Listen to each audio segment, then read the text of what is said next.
Bismillahirrahmanirrahim. Assalamualaikum warahmatullahi wabarakatuh. Bertemu lagi dengan Bu Kiki, guru PAI kelas 5 SD, yang akan menyampaikan materi pada saat ini yaitu beriman kepada qada dan qadar. Iman kepada qada dan qadar. Kalian tahu tidak apa itu iman kepada qada dan qadar? Untuk mengetahui apa itu iman kepada qada dan qadar, yuk perhatikan penjelasan berikut. Memahami makna iman kepada qada dan qadar. Qada dan qadar dalam ajaran Islam termasuk dalam rukun iman yang keenam. Qada dan qadar sering disebut juga dengan istilah takdir, yaitu meyakini dan mempercayai dengan sepenuh hati adanya ketentuan dan ketetapan Allah Subhanahu wa taala. Pengertian iman kepada qada dan qadar. Qada dan qadar adalah sama-sama merupakan ketetapan, keputusan, kehendak Allah Subhanahu wa taala atas seluruh makhluknya. Sebagian pendapat mengatakan qada adalah ketetapan Allah yang akan terjadi, sedangkan qadar adalah ketetapan Allah yang telah terjadi. Dalil tentang iman kepada qada dan qadar. Surah Al-Qamar ayat 49. A'udzu billahi minasyaitonir rajim. Bismillahirrahmanirrahim. Inna kullu syai'in khalaqnahu biqadar. Artinya, sungguh kami menciptakan segala sesuatu menurut ukuran. Surah Al-Ahzab ayat 38. A'udzu billahi minasyaitonir rajim.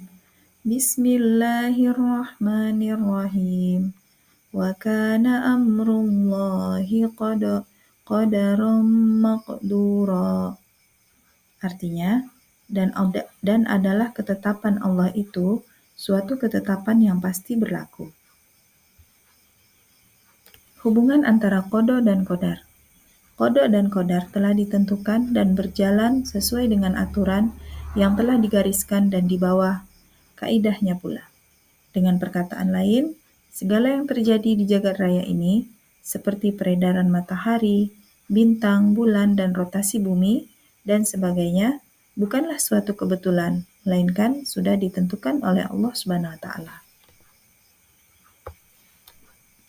Macam-macam takdir.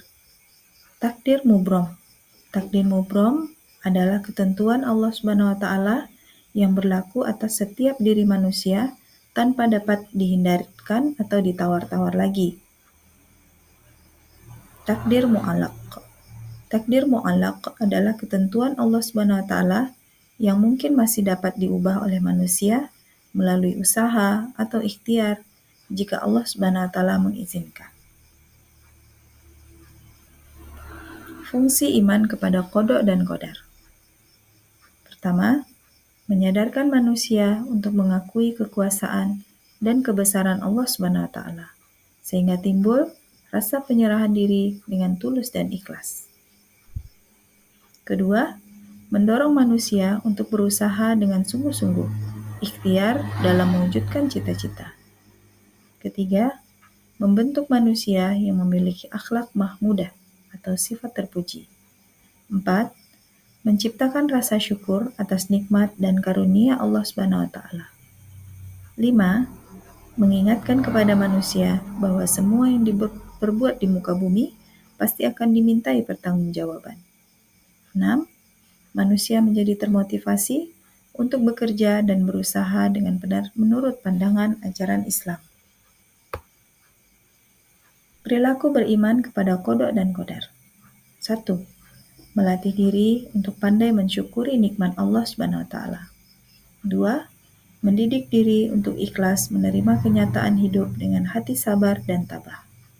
3. Cukup tenang dalam hidup ini dan tidak mudah terpengaruh lingkungan. 4. Berusaha untuk dapat mengendalikan diri dan tidak bersikap sombong. 5. Melatih diri untuk sabar dan tabah.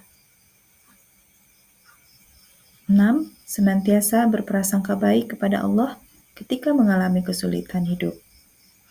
7. Selalu meyakini bahwa semua yang dialami manusia adalah ujian dari Allah. 8. Yakin bahwa di balik suatu peristiwa yang kurang menyenangkan pasti ada hikmahnya.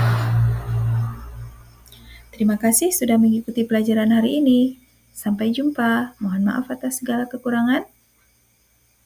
Fastabiqul khairat. Assalamualaikum warahmatullahi wabarakatuh.